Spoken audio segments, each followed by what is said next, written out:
सबसे पहले तो मैं आदरणीय आज के प्रोग्राम में पहुंचे माननीय ऊर्जा मंत्री डॉक्टर सोमेंद्र तोमर जी का बार बार अभिनंदन करता हूं, धन्यवाद देता हूं। देखिए मंत्री जी, हमारा ये समाज है मुस्लिम जोगी समाज, और हम लोग एक बहुत ही अति पिछड़ा वर्ग में से आते हैं।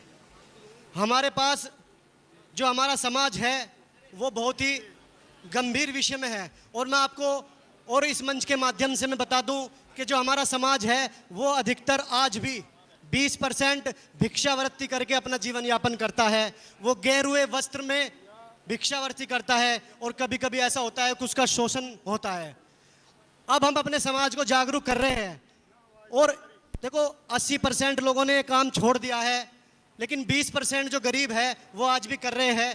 तो हमारी इस मंच से मंत्री जी से गुजारिश है कि प्रशासन तक, माननीय मुख्यमंत्री तक हमारी आवाज़ पहुंचाई जाए कि अगर हमारे समाज के 20% आदमी अगर इस काम को कर भी रहे हैं, पहली बात तो 80% छोड़ चुके हैं, तो उनका कहीं शोषण ना हो, क्योंकि हम लोग जोगी नाथ संप्रदाय से आते हैं और हमारे पूर्वजों ने सारंगी ढोल डपली बजाकर अपना जीवन यापन किया है, जिसको आज हम धीरे धीरे विलुप्त करते आ रहे हैं। लेकिन आज भी 20% लोग ऐसे हैं जो भिक्षावृत्ति करके जीवन यापन करते हैं। तो हम चाहते हैं कि हमारी आवाज़ सदन तक पहुंचे कि उन लोगों का कोई शोषण ना हो।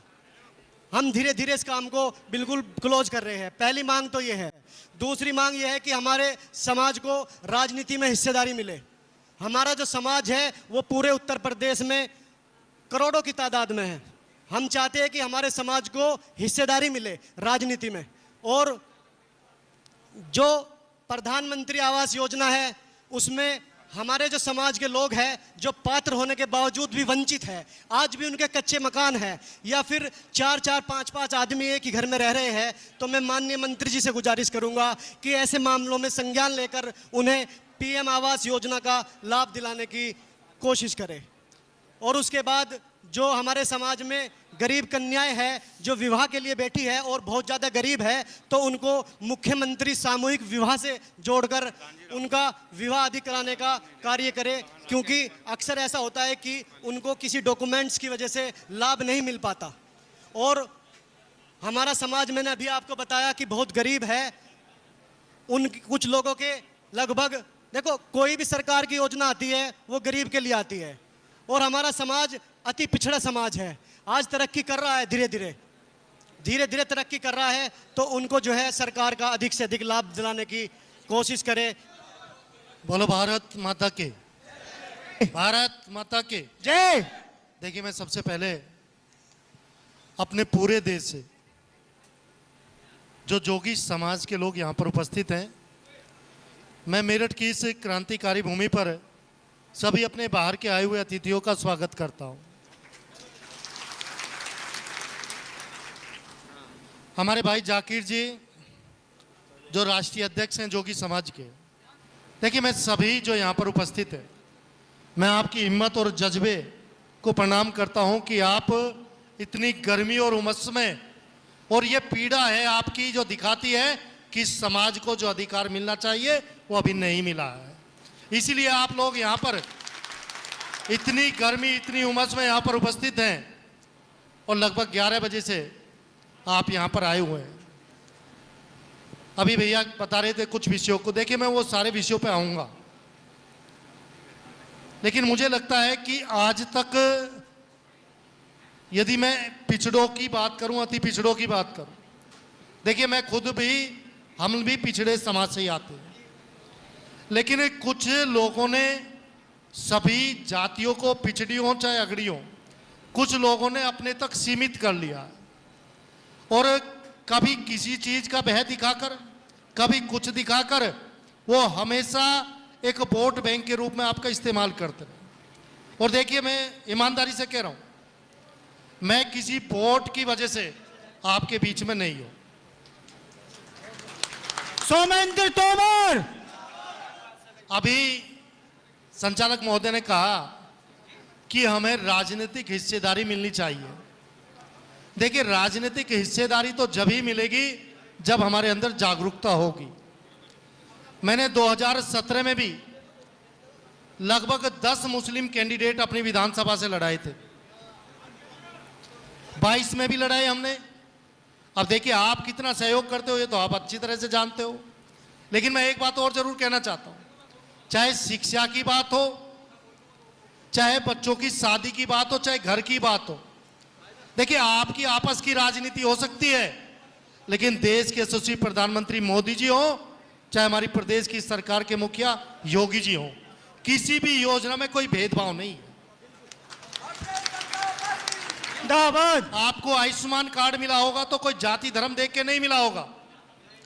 घर में भी मैंने कहा आप लोग हो सकता है आपस में कुछ किसी तरह की ठेकेदारी करते हो कुछ लोग, सरकार की मंशा बिल्कुल साफ है। मैं ईमानदारी से ये कह सकता हूं कि हम हर सुख दुख में आपके साथ हैं, पूरी तरह से आपके साथ हैं। और सरकार की जो मंशा है, सरकार जो चाहती है, आपको जो लाभ नहीं मिला है आप उनके फार्म हमें दीजिए। अभी प्रधानमंत्री आवास की आपने बात की, मुख्यमंत्री सामूहिक विवाह की आपने बात करी, कोई बच्ची गरीब है और कहीं कोई दिक्कत है तो आप फार्म भर के दीजिए, उनकी शादी करवाने की जिम्मेदारी हम लोग की। डॉक्टर सोमेंद्र तोमर। और आज भी मैं कह रहा हूं, जहां भी आप काम बताएंगे, जहां आवश्यकता है, जहां सड़क की आवश्यकता है वहां सड़क बनवाएंगे। जैसी आवश्यकता आपको है उस तरह की जिम्मेदारी हमारी है, क्योंकि सरकार बनने तक हम एक पार्टी के, सरकार पूरे प्रदेश के वासियों के लिए, पूरे प्रदेश के सम्मानित नागरिक हमारी सरकार का हिस्सा है और हमारी जिम्मेदारी है, हम उसे पूरा करेंगे। लेकिन मैंने कहा ये ठेकेदारी प्रथा खत्म करनी पड़ेगी आपको। जो कुछ लोग आपके समाज की ठेकेदारी लेकर आपको इकट्ठे होने तक रोकते हैं, आप अपनी बात तक नहीं कह सकते, ऐसी साजिश करी जाती है। क्यों जाकिर जी? मैंने कहा जब इस तरह की साजिश आपके साथ होती है तो मुझे लगता है कि जोगी समाज का एक साधारण आदमी भी उसकी पीड़ा जग जा ही रहे। तो इसलिए मैं कहना चाहता हूं, मैं हूं, चाहे हमारे अध्यक्ष जी हो, चाहे विपिन जी हो, हम पूरी तरह से आपके साथ हैं। और चुनाव अभी नहीं है, चुनाव तो 2027 में। मैं चुनाव के लिए नहीं कह रहा, देखिए चुनाव में कोई किसी को नहीं देखता वोट कहां दे रहा है, वो तो आपकी इच्छा है। लेकिन जो मेरी जिम्मेदारी है, क्योंकि यदि मैं इस क्षेत्र का विधायक हूं तो मेरे लिए आप सब बराबर हो, और मैं जहां भी आपके हित की कहीं भी बात होगी तो आपके हित की लड़ाई में मैं आपके साथ खड़ा हूं, जहां भी आवश्यकता होगी। और मैं ये भी कह सकता हूं, देखिए कुछ लोगों की वजह से सभी लोगों को बदनाम किया जाता है, सभी लोग गलत नहीं हो सकते। एक दो लोग की वजह से सबको बदनाम, जैसे मैंने कहा ना कि एक दो लोग ठेकेदारी ले लेते हैं और पूरे समाज को भ्रमित करते हैं। इसी तरह से मैं कहना चाहता हूं, किसी एक भी सही आदमी के साथ या तो पुलिस का व्यवहार, प्रशासन का व्यवहार, जहां भी आपको गलत लगे आप मेरे पास आ जाना, मैं अपना आप देख लूंगा। लेकिन मेरा यह भी आपसे निवेदन है कि आप अपने परिवार का, क्योंकि आप भी चाहते होगे आपके बच्चे भी बड़े होकर कुछ बने, तो उसी तरह का माहौल देने का प्रयास हम लोग कर रहे हैं। बच्चों को अच्छी शिक्षा के केंद्र मिले, अच्छी स्वास्थ्य की सेवाएं मिले, वो प्रयास हम लोग कर रहे हैं और उसमें आपका सहयोग बना रहे। आप सहयोग करते रहिए, जो कि समाज को जो हक मिलना चाहिए आप समय समय पर अपने प्रतिनिधि मंडल के माध्यम से आप अपने सुझाव हमें दीजिए। हमारे भाई हरियाणा से भी आए हैं, मैंने कहा देश के अन्य हिस्सों से भी लोग आए हैं, हमारी जिम्मेदारी है। और मेरठ 1857 की क्रांति की भूमि है, क्या पहचान है हमारी? 1857 की क्रांति की पहचान है। और अभी भैया कह रहे थे, देखिए चाहे हिंदू हो चाहे मुस्लिम हो, जोगी समाज के जो भी लोग हैं उनका जो काम था, क्योंकि मैं भी गांव का रहने वाला हूं, हमारे गांव में भी जोगी समाज के लोग रहते हैं, तो मैं जानता हूं कि सब समाज की अलग अलग अपना काम करने का तरीका था, लेकिन समाज को, अब सभी समाज को सरकार मुख्य धारा से जोड़ने का प्रयास कर रहा है, सभी को जोड़ने का प्रयास कर रहा है, सभी को सरकारी योजनाओं का लाभ मिले, आपको हक मिले, यह मेरा प्रयास है। मैं यही कहते हुए, क्योंकि आज जिंदाबाद रामनाथ कोविंद जी, जिंदाबाद। रामनाथ कोविंद जी बुलंदशहर आए हुए थे, मेरी ड्यूटी वहीं पर थी, लेकिन जाकिर भाई और आप सबका आदेश था तो मैं बीच में से निकलकर मैंने कहा आप लोग के बीच में पहुंचना है।